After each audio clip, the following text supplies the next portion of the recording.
Hey guys, just want to share a little bit about how to cover your ass on the internet. Obviously, going online, there's some threats that people don't often think about. There's kind of some more obvious threats. I'm just going to run through a few quick ways that you can help kind of lock down your information, keep your sensitive information private, and just how you can avoid being tracked and followed around on all the sites you visit.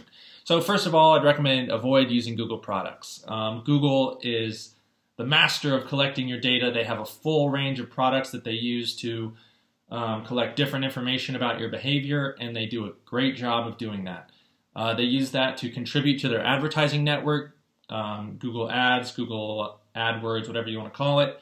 And that's kind of not good if you're looking to keep your information private, because Google just collects all this information and then adds it to your Google profile, and that just builds up more information about you, And if at any point Google leaks that information or gets hacked, all that data that Google's collected about you could potentially get into someone else's hands, and they could use that information against you. So I just avoid using Google products. That's step one. It's kind of a basic privacy step. Most people know that. If you're interested in staying private, you're probably already switched away from Google. But that's just one thing to think about. So next up is, this is kind of it's debatable whether or not this method is effective, but try to confuse the trackers. So if you're using Google or another product that tracks you, so rather than just searching for the things that you're interested in and the things that you need, you can throw in some random information, random searches, random behavior, just to kind of throw off the trackers. So if you're a 35-year-old male who is a software developer and you're interested in bowling and carpentry, well, then you would throw in some searches that a 90-year-old lady would look for, like knitting needles and Depends and senior living facilities near me, whatever. Just throw that in there so that it kind of confuses the tracker. Their algorithm isn't as easily able to determine who you are.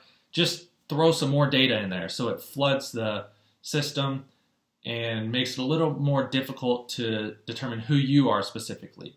Next up is block trackers, especially the useless ones. So a lot of websites you visit, there might be some tracking like cookies that allow you to stay logged in when you navigate away from that site and come back. Those can be kind of convenient, so you don't have to log back into, say, Facebook or something every time you leave the page. But like Google Analytics or something really doesn't do you any good. It just allows that site to learn about you. So blocking trackers is a good place to start, specifically the ones that don't serve a purpose. They aren't functional on the website. They just allow the website to collect your data. Next up, public Wi-Fi. Avoid it. If you are stuck in an airport and you need to get online to look at something, use your mobile data connection. That's going to be a little more private, and you're at least more confident that that network is not being monitored by some person who's been able to crack into that. If you're at Starbucks or something and you're using a public Wi-Fi, someone else on that network could be monitoring your browsing. It's just hard to know. You don't know who's running that network. So I just recommend avoiding public Wi-Fi. So use a mobile hotspot or something if you need to, but just avoid public Wi-Fi networks, especially if you're going to do something kind of sensitive like online banking or something, where if someone was able to get your password, you'd suffer. So avoid public Wi-Fi. Next up, delete old email accounts or just kind of old accounts online in general. If you're leaving, a full inbox with 20,000 emails, if someone's able to access that, they could find information about your bank accounts, information about, other financial information.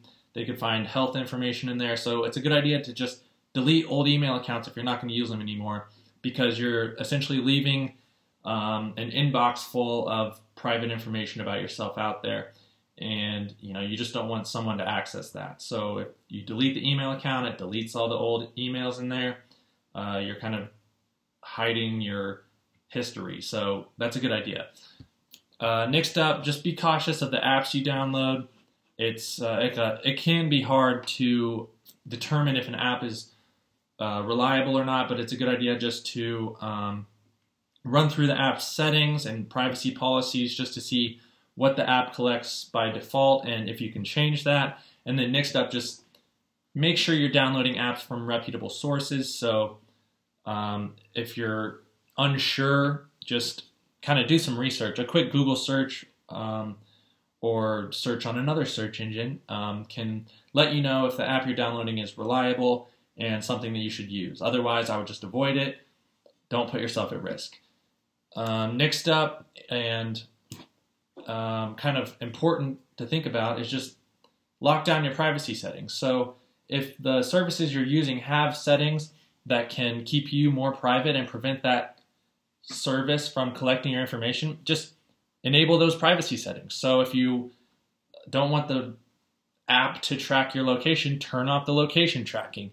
Some apps can be really great in privacy and security, but then you just allow the site or app to track you.